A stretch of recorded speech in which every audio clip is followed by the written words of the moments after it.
Star plus के famous show Anupama में इन दिनों कहानी ने ऐसा मोड़ ले लिया है कि दर्शक अपनी नजरें स्क्रीन से हटा ही नहीं पा रहे हैं। आने वाले एपिसोड्स में एक के बाद एक ऐसे ट्विस्ट देखने को मिलेंगे जो हर किसी को हैरान कर देंगे। इस बार कहानी के केंद्र में है ईशानी, जो अब तक सबकी नजरों में गलत साबित हो चुकी थी, लेकिन अब उसकी सच्चाई धीरे धीरे सामने आने वाली है। ईशानी जल्द ही सबके सामने हाथ जोड़कर राजा और परी से माफी मांगने वाली है और बताएगी कि जो भी एआई वाली फेक वीडियो सामने आई थी वो उसने नहीं बल्कि किसी और ने बनाई थी। असल में खुद ईशानी एक गहरे षड्यंत्र का शिकार है और उसे भी कोई अनजान शख्स ब्लैकमेल कर रहा है। कहानी में दिखाया जाएगा कि ईशानी को एक दिन अचानक एक वीडियो भेजा जाता है जिसे देखकर उसके होश उड़ जाते हैं।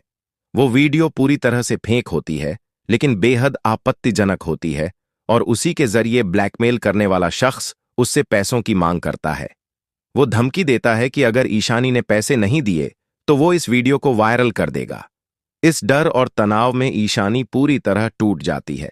मानसिक दबाव इतना बढ़ जाता है कि वो नींद की गोलियां खा लेती है और बेहोश होकर गिर पड़ती है। इस हालत में उसे तुरंत अस्पताल ले जाया जाता है, जहां डॉक्टर उसकी जान तो बचा लेते हैं, लेकिन उसकी हालत बेहद नाजुक बनी रहती है। जब अनुपमा को इस बात का पता चलता है तो वो बहुत ज्यादा घबरा जाती है। उसे समझ नहीं आता कि आखिर ईशानी के साथ ऐसा क्यों हो रहा है। अस्पताल में होश में आने के बाद ईशानी फूट फूट कर रोने लगती है और गहरे डिप्रेशन में चली जाती है।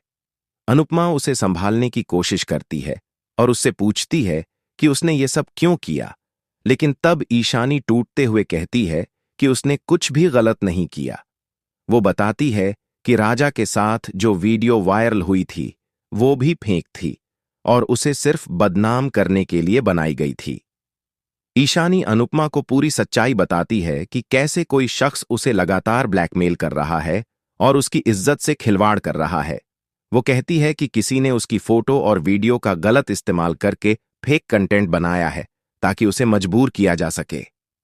ये सब सुनकर अनुपमा को एहसास होता है कि वो ईशानी को गलत समझ बैठी थी।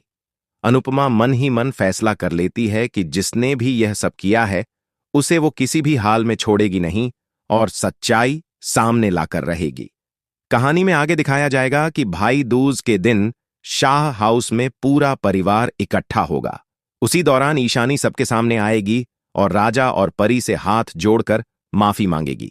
वो सबके सामने खुले तौर पर कहेगी कि जो वीडियो वायरल हुई थी वो फेक थी और उसने कुछ भी गलत नहीं किया। ईशानी की बातों में सच्चाई और दर्द देखकर परी का दिल भी पसीज जाएगा और उसे ईशानी पर यकीन हो जाएगा। आखिरकार परी राजा को माफ कर देगी और उसके साथ अपने घर लौट जाएगी। लेकिन कहानी यहीं खत्म नहीं होती। असली सवाल अब यही है कि आखिर वो आदमी कौन है जो ईशानी को ब्लैकमेल कर रहा है। क्या वो गौतम है, जो पहले से ही शातिर चालें चलता नजर आ रहा है, या फिर ईशानी का कोई पुराना बॉयफ्रेंड है जो बदला लेने के लिए ऐसा कर रहा है। शो के आने वाले एपिसोड्स में यह रहस्य धीरे धीरे गहराता जाएगा और दर्शकों की उत्सुकता और भी बढ़ती जाएगी।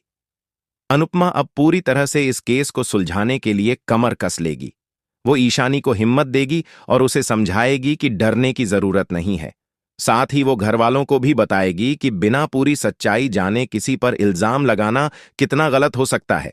इस ट्रैक के जरिए शो एक मजबूत सामाजिक संदेश भी देने वाला है कि आज के डिजिटल युग में फेक वीडियो और ब्लैकमेलिंग कितनी खतरनाक हो सकती है और इससे किसी की जिंदगी कैसे बर्बाद हो सकती है। दर्शकों को आने वाले दिनों में इमोशन, ड्रामा और सस्पेंस का जबरदस्त तड़का देखने को मिलेगा। ईशानी की हालत, अनुपमा का सपोर्ट और परिवार की बदलती सोच इस कहानी को और भी ज्यादा दिलचस्प बना देगी। अब ये देखना बेहद रोमांचक होगा कि क्या ईशानी को इंसाफ मिल पाएगा और क्या वो ब्लैकमेलर पकड़ा जाएगा या फिर ये खेल और भी खतरनाक मोड़ लेगा। तो दोस्तों, आपको क्या लगता है, कौन है ईशानी को ब्लैकमेल करने वाला शख्स? क्या ये गौतम है या फिर कोई और राज छुपा है? अपनी राय हमें कमेंट बॉक्स में जरूर बताएं और अनुपमा से जुड़ी ऐसी ही लेटेस्ट और एक्सक्लूसिव अपडेट्स के लिए हमारे चैनल को सब्सक्राइब करना बिल्कुल ना भूलें।